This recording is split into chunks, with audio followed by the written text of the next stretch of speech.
حاجة غير أخلاقية، هو ممكن يجيله صور كده يحس ان هو الشاذ، حاجات الأفكار اللي هي ضده تجيله وتجيله كتير، وممكن تجيله على شكل صور، مش لازم فكرة، صور.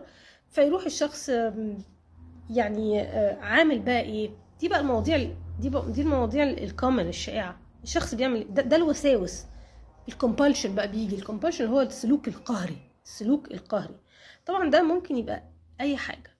السلوك القهري بيبقى هدفه ان هو الشخص يبعد الوسواس اللي جاله ده او يقلل من ازعاجه.